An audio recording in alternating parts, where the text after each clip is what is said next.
চকবাজারের চুরিহাটটা এখন ধ্বংসস্তূপ। উদ্ধারকৃত ৬৭ মরদেহের ৪০টি শনাক্ত, স্বজনের কাছে হস্তান্তর। নিখোঁজ অনেকে।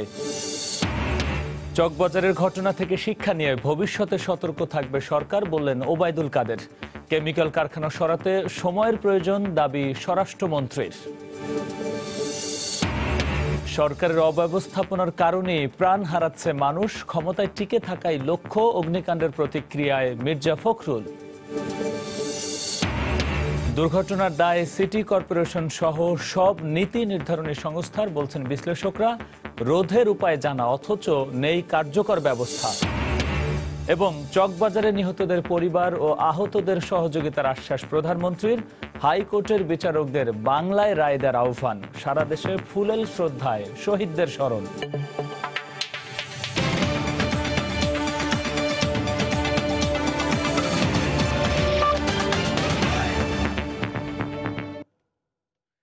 দেখছিলেন শিরোনাম। প্রবাসের সময় সঙ্গে আছি আমি গোলাম রাব্বি।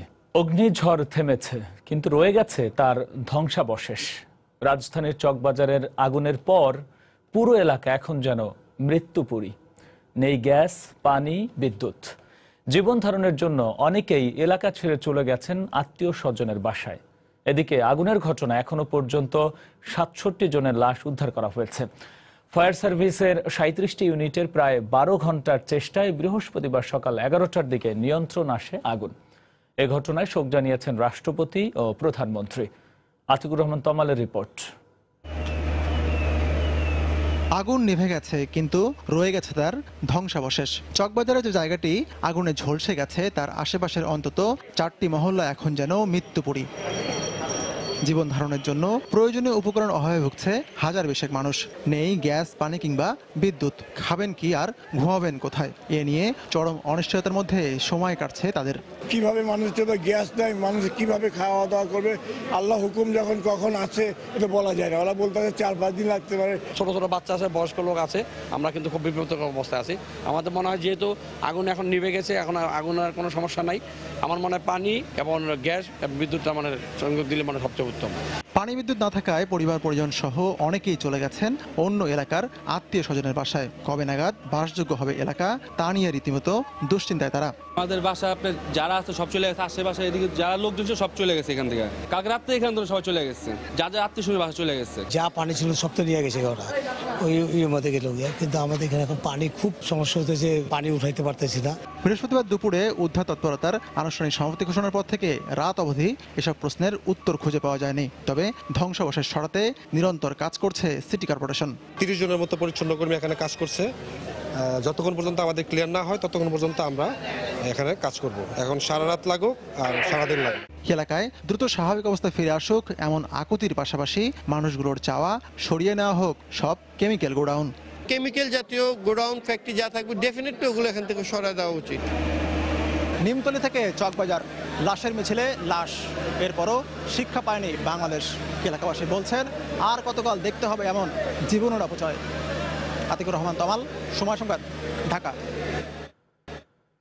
চকবাজার উদ্ধার কাজ সমাপ্তির পর এখন চলছে ধ্বংসস্তূপ সরানোর কাজ। এই মুহূর্তে সেখানে আছেন রিপোর্টার মামুন আব্দুল্লাহ। চলে যাচ্ছি তার কাছে। মামুন,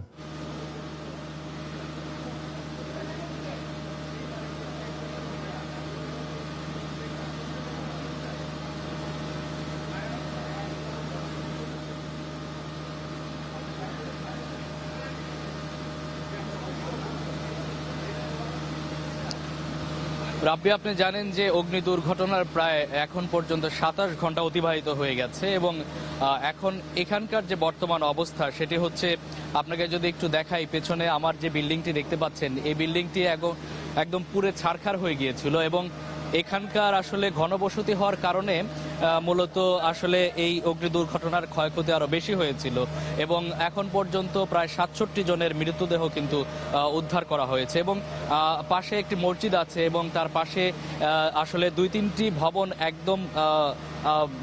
একদম খুব বেশি অবস্থা খারাপ হয়ে গেছিল এবং এই ভবনগুলোকে কিন্তু ঝুঁকিপূর্ণ ঘোষণা করা হয়েছে এবং এই এলাকায় লোকজনের চলাচল কিন্তু এখন খুব একটি নেই বললেই চলে, কারণ চারপাশ দিয়ে কিন্তু ব্যারিকেড দেওয়া হয়েছে। লোকজন এখানে প্রবেশ প্রবেশ করতে পারছেন না। এবং আরও একটি বিষয় হচ্ছে যে এখানে আসলে এই পাশে রাস্তার এই পারে কিন্তু বিদ্যুৎ এবং গ্যাস কিন্তু পানি কিন্তু নেই। এই কারণে এখানে মূলত জেনারেটর দিয়ে এখানকার যে রোডঘাট যে পরিষ্কার করার বিষয়টি সেটি কিন্তু এখানে করছেন। এবং আমি ফায়ার সার্ভিসের সবার সাথে কথা বলেছি, ঊর্ধ্বতন কর্মকর্তার সাথে, তারা বলছেন যে মূলত তাদের যে প্রাথমিক কাজ সেটি কিন্তু তারা সেরে ফেলেছেন এবং রাস্তাঘাটে যে আসলে মানুষের চলাচল উপযোগী সেটি তারা করে ফেলেছেন। তবে এখানকার আসলে ভগ্নস্তূপ এবং ঝুঁকিপূর্ণ ভবন হওয়ার কারণে কিন্তু কবে নাগাদ এটি আসলে চলাচল উপযোগী হবে সেটি কিন্তু সকাল 10টায় তারা একটি ব্রিফ করবেন এবং এই ব্রিফের পরে তারা আসলে বলতে পারবেন যে এখানে লোকজন আসলে এখানে কতটুকু চলাচল উপযোগী হতে পারবে। এবং সেই সাথে আসলে এখনো কিন্তু এই জায়গা থেকে থেমে থেমে আসলে আগুনের যে লেলিহান শিখা সেটি না থাকলেও যে আগুনের ছোট ছোট স্তূপ এবং আগুন আসলে জ্বলছে, তারা বলছেন এটি বারবার যেন আবার যাতে বড় ধরনের দুর্ঘটনা না ঘটে সেজন্য কিন্তু ফায়ার সার্ভিসের লোকজন তারা বলছেন তাদের কিন্তু যে কাজ সেটি কিন্তু এখনো তারা চালিয়ে যাবেন এবং কাল সকাল 10টা নাগাদ বলতে পারবেন যে আসলে এটি কখন নাগাদ মানুষের চলাচল উপযোগী হবে। তো রাব্বি, এই ছিল আমার কাছে অগ্নি দুর্ঘটনার যে জায়গা সেই জায়গা থেকে সবশেষ খবর। চকবাজার থেকে জানাচ্ছিলেন রিপোর্টার মামুন আব্দুল্লাহ। এদিকে আগুনে হতাহতদের স্বজনদের আহাজারিতে ভারী হয়ে উঠেছে ঢাকা মেডিকেল কলেজ হাসপাতালের বাতাস। স্বজনদের কোনো খোঁজই পাননি অনেকে। মরদেহ পাওয়ার আশায় হন্যে হয়ে ঘুরছেন তারা। এদিকে এখনো পর্যন্ত 40 জনের লাশ শনাক্ত করে হস্তান্তর করা হয়েছে স্বজনদের কাছে। বাকিদের লাশ শনাক্তে স্বজনদের রোববার সকালে সিআইডি কার্যালয়ে ডিএনএ জমা দিতে বলা হয়েছে। ঢাকা মেডিকেলের মর্গের এক পাশে উদ্ভ্রান্তের মতো ছোটাছুটি করছিলেন আফরোজার বাবা। তখনও তিনি জানেন না তার জামাতা বেঁচে নেই। 1 মাস আগেই বিয়ে হয় তার মেয়ের। জামাই এমন, মেয়ের বাসুর মানে উত্তরায়, ওরা দুজনে দোকানে ছিল, ওইখানে দুজনে দগ্ধ হয়ে গেছে।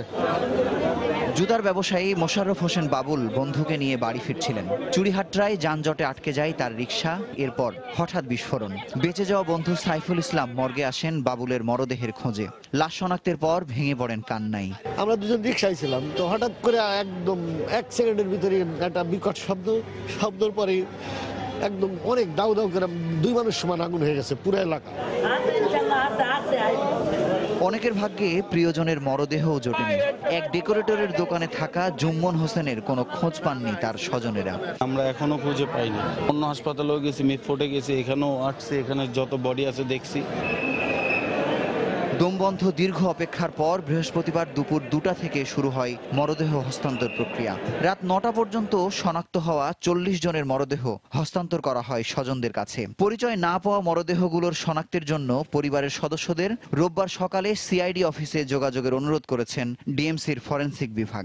রবিবার সকাল 9টা থেকে আপনারা মালিবাগ সিআইডি অফিসে গিয়ে আপনাদের রক্ত অথবা স্যালাইভা দিয়ে আসবেন। যত তাড়াতাড়ি দিবেন অত তাড়াতাড়ি আপনাদের আত্মীয় স্বজন শনাক্ত হবে। অতদিন পর্যন্ত আমরা আপনাদের যে ডেড বডিগুলো আছে সেই ডেড বডিগুলোকে আমরা সসম্মানে আমরা ফ্রিজে সংরক্ষিত করে রাখবো। ঢাকা মেডিকেল কলেজ হাসপাতালের বার্ন ইউনিটে আহতদের দেখতে আসেন স্বাস্থ্যমন্ত্রী জাহিদ মালেক। এ সময় নিহতদের ক্ষতিপূরণের আশ্বাসের পাশাপাশি আহতদের সব ধরনের চিকিৎসার সুব্যবস্থার কথা জানান তিনি। প্লাস্টিক সার্জারিও অনেকের লাগবে, এই কাজগুলো তো সরকার করবে। আমরা স্বাস্থ্য মন্ত্রণালয়ের পক্ষ থেকে এইটুকু বলতে পারি, যতটুকু যা প্রয়োজন এই সেবার জন্য, এই চিকিৎসার জন্য, সেটা আমরা করে যাব। এর আগে বিকেল 4:30টায় বার্ন ইউনিটে আসেন পুলিশের আইজি জাবেদ পাটোয়ারি। মরদেহ শনাক্তে সব ধরনের সহযোগিতার পাশাপাশি কেমিক্যাল গোডাউন সরাতেও ব্যবস্থা নেওয়ার কথা জানান তিনি। খুব শীঘ্রই এই বিষয়ে আন্তঃমন্ত্রণালয় বৈঠক করে কর্মপন্থা নির্ধারণ করা হবে কিভাবে তাদেরকে স্বল্প সময়ের মধ্যে যারা এখানে রয়ে গিয়েছেন, বৈধ অবৈধ যেভাবেই হোক না কেন, তাদেরকে এখান থেকে সরিয়ে নিয়ে একটি অন্য কোনো জায়গায় স্থানান্তর করার বিষয়টি প্রক্রিয়াধীন আছে বলে আমি শুনেছি। এদিকে শ্রম মন্ত্রণালয়, স্বাস্থ্য মন্ত্রণালয়, ঢাকা জেলা প্রশাসন সহ বিভিন্ন সংস্থা নিহতদের 20,000 টাকা থেকে 1 লাখ টাকা পর্যন্ত আর্থিক সহায়তার ঘোষণা দিয়েছেন। মুজাহিদ শুভ, সময় সংবাদ, ঢাকা। সড়ক পরিবহন ও সেতু মন্ত্রী ওবায়দুল কাদের বলেছেন, গত রাতের দুর্ঘটনা থেকে শিক্ষা নিয়ে সরকার ভবিষ্যতে সতর্ক থাকবে। এ ঘটনায় ক্ষতিগ্রস্তদের সহায়তা দেওয়া হবে বলেও জানান তিনি। বৃহস্পতিবার সকালে চকবাজারের চুড়িহাট্টা এলাকার ঘটনাস্থল পরিদর্শনে যান ওবায়দুল কাদের ও স্বরাষ্ট্রমন্ত্রী আসাদুজ্জামান খান কামাল। এ সময় স্বরাষ্ট্রমন্ত্রী বলেন, পুরান ঢাকা থেকে কেমিক্যাল কারখানা সরিয়ে নিতে আরও সময় প্রয়োজন। পুরানো ঢাকার যে চিত্র, এখানকার চলাচল, ঘরবাড়ির যে চিত্র, এখানে দ্রুত কোনো ব্যবস্থা নেওয়া খুবই কঠিন ব্যাপার। তারপরেও সরকার কিন্তু কোনো প্রকার লেথার্জি, আলস্যের পরিচয় দেয়নি, ব্যবস্থা তখনও নিয়েছে। এবার আমরা এ ঘটনা থেকে আবারও শিখলাম, যাতে এ ধরনের ঘটনার পুনরাবৃত্তি রোধে ভবিষ্যতে প্রয়োজনীয় পদক্ষেপ নেওয়া যায়, সেই ব্যাপারে আমরা সতর্ক থাকব। রাস্তার অবস্থা আসার সময় দেখেছেন কিভাবে দালান কোঠাগুলি হয়ে গিয়েছে। এইগুলিকে কোনো একটা কিছু সিস্টেমে আনতে হলে এটা যথেষ্ট সময়ের প্রয়োজন। আপনারা জানেন যে নিমতলির ঘটনার পরে আমরা বলেছিলাম আপনাদের কেমিক্যাল ইন্ডাস্ট্রিগুলি সরিয়ে নেন, তখন আমরা দেখেছি সরিয়ে নিয়েছে, আবার এগুলি আসছে। আমাদের মেয়র মহোদয় এটার জন্য কাজ করছেন এবং তিনি এইখানে কোনো কেমিক্যাল ইন্ডাস্ট্রির পারমিশন দিচ্ছেন না। সরকারের অব্যবস্থাপনার কারণেই মানুষ প্রাণ হারাচ্ছে বলে মন্তব্য করেছেন বিএনপি মহাসচিব মির্জা ফখরুল ইসলাম আলমগীর। রাষ্ট্রকে ভালোভাবে পরিচালনার কোনো ইচ্ছে ক্ষমতাসীনদের নেই উল্লেখ করে তিনি আরও বলেন, শুধুমাত্র ক্ষমতায় টিকে থাকাই তাদের মূল লক্ষ্য। বৃহস্পতিবার আজিমপুর কবরস্থানে ভাষা শহীদদের সমাধিতে শ্রদ্ধা জানানো শেষে চকবাজারের আগুনের ঘটনার প্রতিক্রিয়ায় তিনি এমন মন্তব্য করেন। এই সরকারের ব্যর্থতা তো সর্বক্ষেত্রে আছে এবং এই ক্ষেত্রে মানুষের জীবন রক্ষা করার ক্ষেত্রে বেশি আছে। আজকে সব জায়গাতেই দেখা যাচ্ছে মানুষ জীবন হারাচ্ছে এই সরকারের দায়িত্ব জ্ঞানহীনতার জন্য এবং তাদের অব্যবস্থার কারণে। কারণ রাষ্ট্রকে সুচারুরূপে পরিচালনা করার কোনো ইচ্ছে তো তাদের নেই। তাদের মূল লক্ষ্য হচ্ছে ক্ষমতায় যে কোনোভাবেই টিকে থাকা। দুর্ভাগ্যজনকভাবে যে অগ্নিকাণ্ড সংঘটিত হয়েছে, সেই অগ্নিকাণ্ডে যারা নিহত হয়েছেন তাদের প্রতি গভীর শোক জানাচ্ছি। রাজধানীর চকবাজারে ভয়াবহ অগ্নিকাণ্ডের জন্য দায়ীদের চিহ্নিত করতে সরকারকে গভীর তদন্ত করার তাগিদ দিয়েছেন ঐক্যফ্রন্টের প্রধান ডক্টর কামাল হোসেন। বৃহস্পতিবার সন্ধ্যায় ঘটনাস্থল পরিদর্শন করে তিনি সাংবাদিকদের কথা বলেন। নিমতলী ট্র্যাজেডির 8 বছর পরও এমন ঘটনার পুনরাবৃত্তির জন্য দায়ীদের বিরুদ্ধে কঠোর ব্যবস্থা নেওয়ারও দাবি তোলেন তিনি। 2009-এ তো ঘটনা ঘটেছিল, যার পরে এই কথাগুলো বলা হয়েছে যে এই ব্যাপারে সতর্কতা অবলম্বন করতে হবে, আর এই ধরনের ঘটনা যেন না ঘটে তার জন্য যে করণীয় সবাইকে করতে হবে। হাইকোর্টে বলা হয়েছে কতগুলো আদেশ দেওয়া হয়েছে, যেগুলো পালন হয়েছে কতখানি আর কতখানি হয়নি। এটা গভীরভাবে তদন্ত করে সরকারের কাউরি ত্রুটি থাকলে এটা চিহ্নিত করা দরকার। দ্রুত পদক্ষেপগুলো না হোক, যেন এই ধরনের ঘটনা কোনোদিন না ঘটতে পারে। দুর্ঘটনার জন্য সিটি কর্পোরেশন সহ নীতি নির্ধারণী সংস্থাগুলোর দায় রয়েছে বলে মনে করেন পরিবেশ বিষয়ক আইনজীবীরা। এ ধরনের দুর্ঘটনার দায় রাষ্ট্র কোনোভাবেই এড়াতে পারে না বলেও মত তাদের। আর নগর পরিকল্পনাবিদরা বলছেন, দুর্ঘটনার কারণগুলো জানা থাকা সত্ত্বেও কার্যকর প্রতিরোধমূলক ব্যবস্থা না নেয়ায় এত প্রাণহানি। খান মোহাম্মদ রুমেলের রিপোর্ট।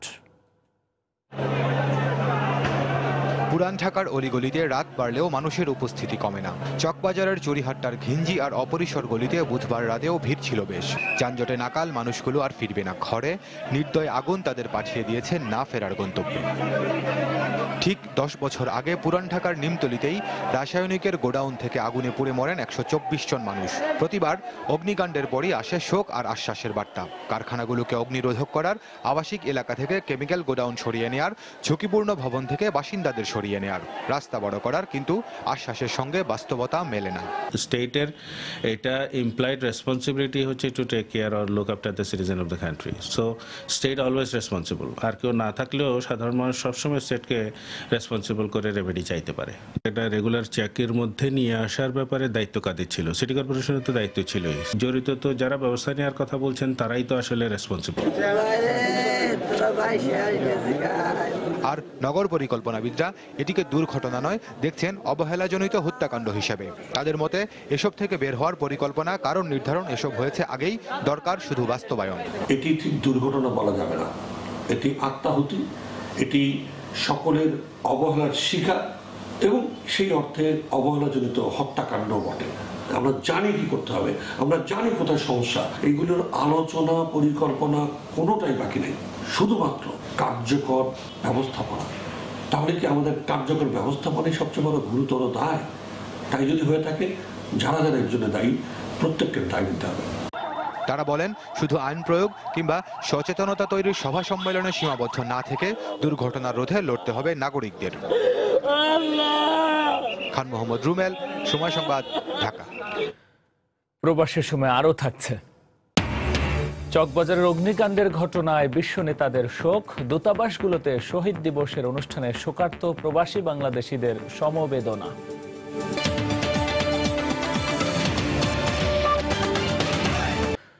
চকবাজার অগ্নিকাণ্ডে নিহতদের পরিবার ও আহতদের সব ধরনের সহযোগিতার আশ্বাস দিয়েছেন প্রধানমন্ত্রী। বৃহস্পতিবার শহীদ দিবস ও আন্তর্জাতিক মাতৃভাষা দিবস উপলক্ষে আয়োজিত অনুষ্ঠানে বাংলায় রায় লিখতে উচ্চ আদালতের বিচারপতিদের প্রতি আহ্বান জানান সরকার প্রধান। শহীদ দিবস ও আন্তর্জাতিক মাতৃভাষা দিবস উপলক্ষে রাজধানীর আন্তর্জাতিক মাতৃভাষা ইনস্টিটিউট আয়োজিত অনুষ্ঠানে যোগ দেন প্রধানমন্ত্রী শেখ হাসিনা। শুরুতে চকবাজারে ভয়াবহ অগ্নিকাণ্ডে হতাহতের ঘটনায় শোক প্রকাশ করেন প্রধানমন্ত্রী। সেই সঙ্গে আহতদের চিকিৎসা ও নিহতদের পরিবারকে প্রয়োজনীয় সহযোগিতার আশ্বাস দেন। যারা নিহত হয়েছে আমি তাদের আত্মার মাগফিরাত কামনা করছি, আর যারা আহত তাদের যাতে দ্রুত চিকিৎসা হয় তার ব্যবস্থা নিয়েছি এবং সেটা আমরা কামনা করি এবং শোক সন্তপ্ত পরিবারের প্রতি আমার সমবেদনা জানাই। পরে ভাষা আন্দোলনের সংগ্রামী ইতিহাস তুলে ধরে শেখ হাসিনা বলেন, দেশের বিভিন্ন আঞ্চলিক ভাষাকেও গুরুত্ব দিতে হবে। আদালতের রায় বাংলা দেওয়ারও আহ্বান জানান তিনি। সুষ্ঠু ভাষা যেটা প্রচলন থাকবে, আর আমরা যারা এক একটা অঞ্চলের আমাদের আঞ্চলিক ভাষা তো থাকবেই, এটাকে একেবারে বাদ দেওয়া ঠিক না, কারণ বাদ দিলে আমাদের নিজেদের অস্তিত্বই থাকে না। উচ্চ আদালতের রায় লেখে ইংরেজিতে, সে রায়ে যে কি বলল তাকে নির্ভর করতে হয় তার সাথে যিনি আইনজীবী থাকেন তার উপর। সেই ক্ষেত্রে আমি বলবো যে আদালতের রায়টা যদি কেউ ইংরেজিতেও লিখতে চায় লিখতে পারে, কিন্তু একটা শর্ত থাকবে যে এটা বাংলা ভাষায় প্রচার করতে হবে, প্রকাশ করতে হবে। এর আগে আন্তর্জাতিক মাতৃভাষা ইনস্টিটিউটের নবনির্মিত পাঠাগার ও সংগ্রহশালার উদ্বোধন করেন প্রধানমন্ত্রী। ফেরদৌস লিপি, সময় সংবাদ, ঢাকা। আন্তর্জাতিক মাতৃভাষা দিবসে বাংলাদেশ ও ভারতের হাজার হাজার বাংলা ভাষাভাষী মানুষের মিলন মেলায় পরিণত হয়েছে যশোরের বেনাপোল ও দিনাজপুরের হিলি সীমান্ত এলাকা। ভৌগোলিক সীমারেখা ভুলে ভাষা শহীদদের প্রতি শ্রদ্ধা জানিয়েছেন তারা। যশোর থেকে জুয়েল মৃধা ও হিলি থেকে শফিকুল ইসলাম শফিকের পাঠানো তথ্য, ছবিতে রিপোর্ট। ভাষার কোনো সীমানা নেই জাতিভেদ, যার বহিঃপ্রকাশ যশোরের বেনাপোল সীমান্তে আয়োজিত আন্তর্জাতিক মাতৃভাষা দিবসের অনুষ্ঠান। বৃহস্পতিবার সকালে ভাষা শহীদদের প্রতি শ্রদ্ধায় মাথা নত করতে এদেশের মানুষের সঙ্গে একাত্ম হয় পশ্চিমবঙ্গের বাঙালিরাও। সীমান্তের নোম্যান্স ল্যান্ডে অস্থায়ী বেদিতে ফুল দিয়ে শ্রদ্ধা জানান দুই বাংলার মানুষ। এ সময় নানা রঙের ফেস্টুন, ব্যানার ও ফুল দিয়ে বর্ণিল সাজে সাজানো হয় গোটা এলাকা। অনুষ্ঠানে যোগ দিয়ে পশ্চিমবঙ্গের খাদ্যমন্ত্রী দুদেশের সীমান্তে কোনো প্রাচীর থাকবে না বলে আশা প্রকাশ করেন। শহীদদের প্রতি শ্রদ্ধা নিবেদনের মাধ্যমে দিনটি আমরা শুরু করি। বর্ডারের কোনো বাঁধন আমাদের কাছে নেই, সমস্ত দুই দেশের নাগরিক আমরা একসাথে মিলেমিশে গেছি। দুই বাংলার বন্ধন আরো দৃঢ় হোক, সেই আলোকেই আমাদের আজকের এই আয়োজন। আজ থেকে 20 বছর, 25 বছর, 50 বছর, 100 বছর বাদে হলো কাঁটা তারটা থাকবে না, কাঁটা তারটা সরে যাবে। দেখবে যথাযোগ্য মর্যাদায় আন্তর্জাতিক মাতৃভাষা ও শহীদ দিবস পালিত হলো কলকাতা সহ পশ্চিমবঙ্গ রাজ্যের বিভিন্ন স্থানে। বৃহস্পতিবার সকাল 7টায় কলকাতার পার্ক সার্কাসের 7 রাস্তার মোড় থেকে বাংলাদেশ উপদূতাবাসের উদ্যোগে প্রভাত ফেরির আয়োজন করা হয়। এতে বাংলাদেশের উপ হাই কমিশনার তৌফিক হাসান সহ অন্যান্য কর্মকর্তা কর্মচারীরা সহ বিভিন্ন শ্রেণী পেশার মানুষ অংশ নেন। প্রভাত ফেরি বের করা হয় শান্তিনিকেতনেও। এদিকে রাজ্যের বিভিন্ন জেলায়ও আন্তর্জাতিক মাতৃভাষা দিবস উদযাপন করা হয়।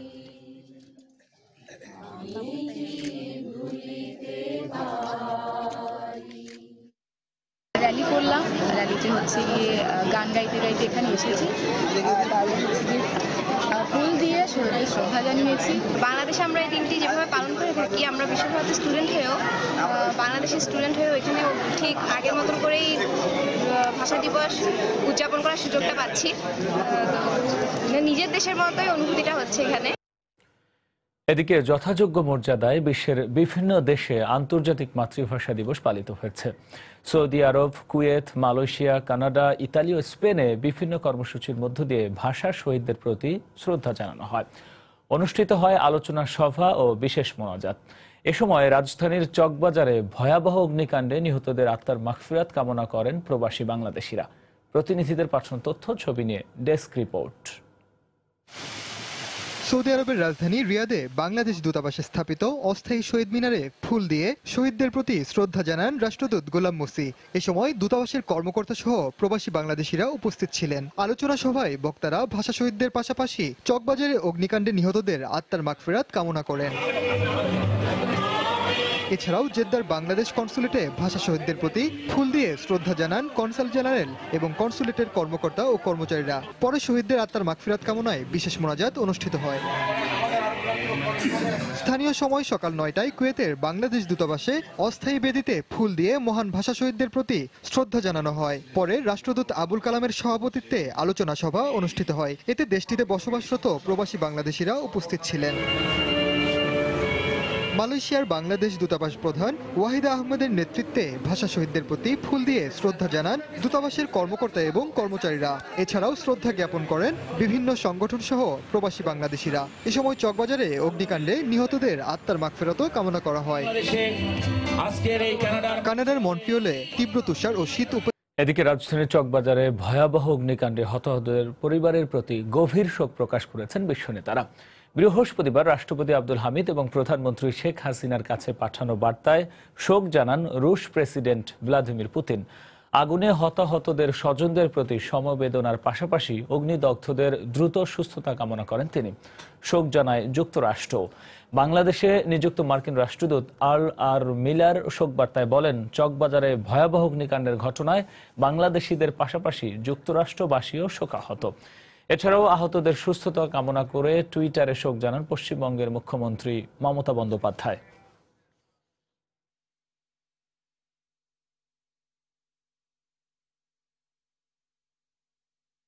প্রবাসের সময় আরও থাকছে।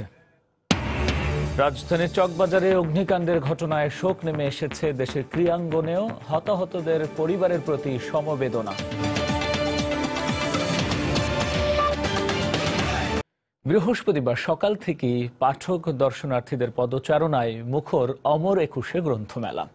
শহীদ মিনারে শ্রদ্ধা জানানোর পরই বেশিরভাগ মানুষ চলে আসেন বইমেলায়।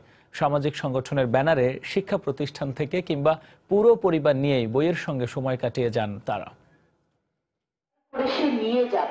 21শে ফেব্রুয়ারি সকাল 8:30টায় খুলে বইমেলার প্রবেশদ্বার। মেলা প্রাঙ্গণে মানুষের উপস্থিতিও ছিল চোখে পড়ার মতো। পোশাকে 21এর চেতনা আর বইপ্রীতিতে গ্রন্থমেলা রূপ নেয় লেখক পাঠক সমাবেশে। শহীদ মিনার থেকে বইমেলায় এসেছি। বইমেলাতে কি সুন্দর বই, যতগুলো নতুন নতুন বই আছে সেগুলো কিনতে এসেছি। বিভিন্ন রকমের মুক্তিযোদ্ধাদের বই এবং ধার্মিক বই পড়ে আমার খুবই আনন্দ বোধ হচ্ছে। বইমেলায় আসছি আমার টিচারের সাথে।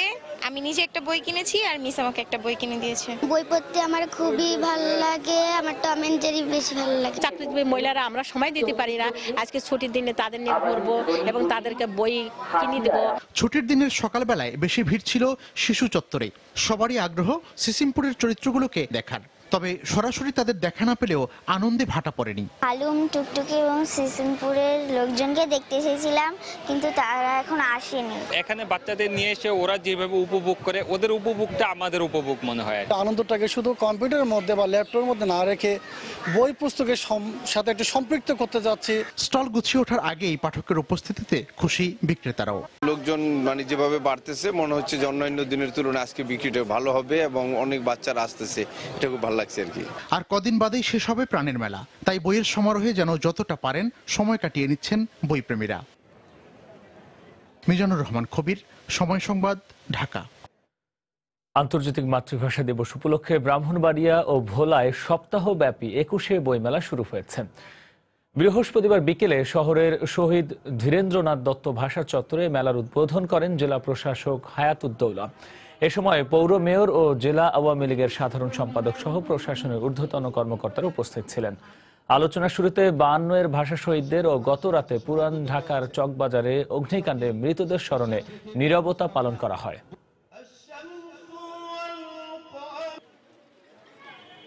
ভোলা শহরের ওবায়দুল হক কলেজ মাঠে আয়োজিত সপ্তাহব্যাপী বইমেলার উদ্বোধন করেন জেলা প্রশাসক মোহাম্মদ মাসুদ আলম সিদ্দিক। পরে সাংস্কৃতিক অনুষ্ঠান ও আলোচনা সভা অনুষ্ঠিত হয়। এ সময় পুলিশ সুপার সহ স্থানীয় জনপ্রতিনিধিরা উপস্থিত ছিলেন। চকবাজারে ভয়াবহ অগ্নিকাণ্ডে নিহতদের স্মরণে ঝিনাইদহে মোমবাতি প্রজ্বলন কর্মসূচি পালিত হয়েছে। বৃহস্পতিবার সন্ধ্যায় শহরের কেন্দ্রীয় শহীদ মিনার চত্বরে অনুষ্ঠিত কর্মসূচির আয়োজন করে জেলা মানবাধিকার নাট্য পরিষদ। এতে সংগঠনের নেতাকর্মীরা ছাড়াও নানা শ্রেণী পেশার মানুষ অংশ নেন। মোমবাতি জ্বালিয়ে নিহতদের আত্মার শান্তি কামনা করা হয়। এছাড়াও আবাসিক এলাকা থেকে রাসায়নিক পদার্থের গোডাউন কিংবা দোকান অপসারণ করার দাবিও জানানো হয় কর্মসূচি থেকে। আমরা চাই এইভাবে আর নিরাপত্তাহীন হয় সেই বিষয়গুলোকে আমরা অভিনন্দন জানাই।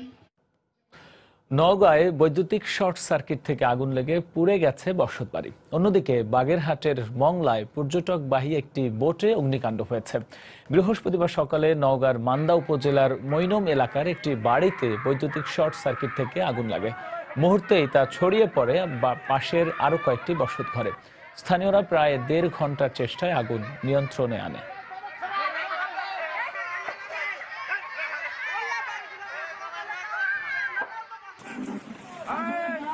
মংলা নদীর মোহনায় নোঙর করা পর্যটকবাহী একটি নৌকায় হঠাৎ আগুন লাগে। তবে এ সময় নৌকায় কোনো পর্যটক ছিলেন না। খবর পেয়ে ফায়ার সার্ভিসের কর্মীরা আগুন নিয়ন্ত্রণে আনে।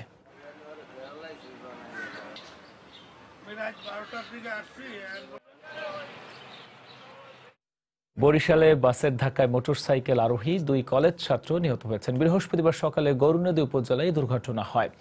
পুলিশ জানায়, বুধবার রাতে ঢাকা থেকে 15টি মোটরসাইকেলে করে কুয়াকাটার উদ্দেশ্যে রওনা হন 2টি শিক্ষা প্রতিষ্ঠানের 30 জন ছাত্র।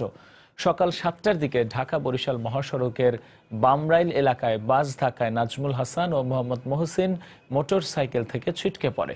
এ সময় তাদের উপর দিয়ে বাস চলে যাওয়ায় ঘটনাস্থলেই তাদের মৃত্যু হয়।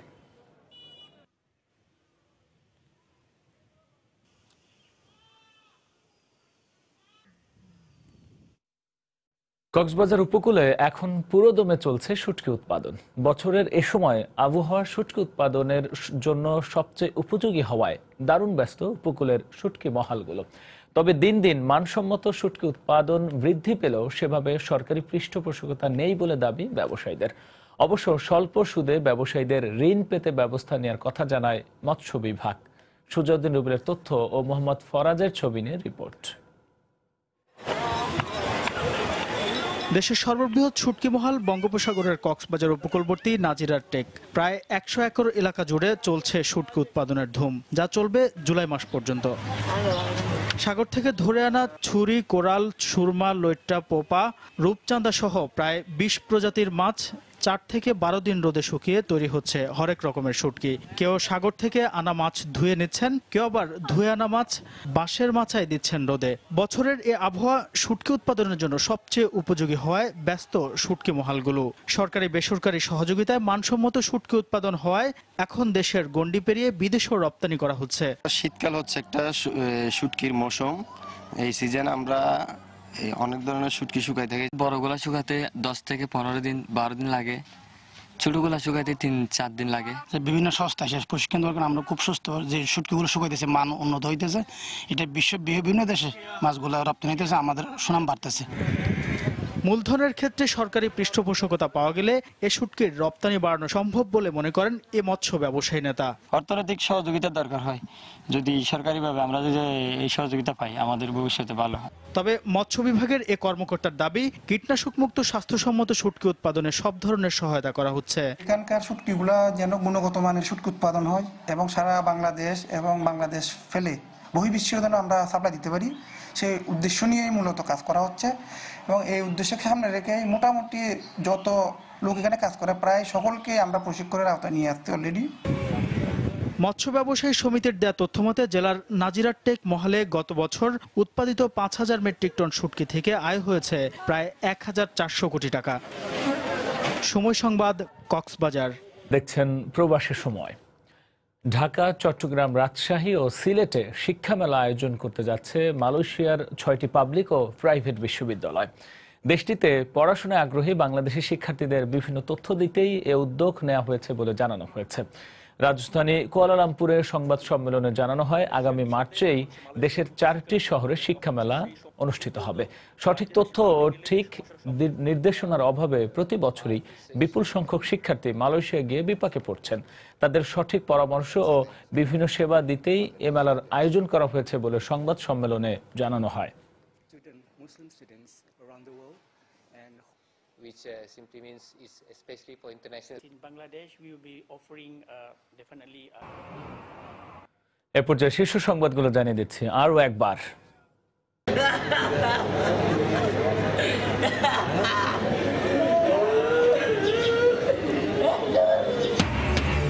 চকবাজারে চুরিহাটটা এখন ধ্বংসস্তূপ। উদ্ধারকৃত ৬৭ মরদেহের ৪০টি শনাক্ত, স্বজনের কাছে হস্তান্তর। নিখোঁজ অনেকেই। চকবাজারের ঘটনা থেকে শিক্ষা নিয়ে ভবিষ্যতে সতর্ক থাকবে সরকার, বললেন ওবায়দুল কাদের।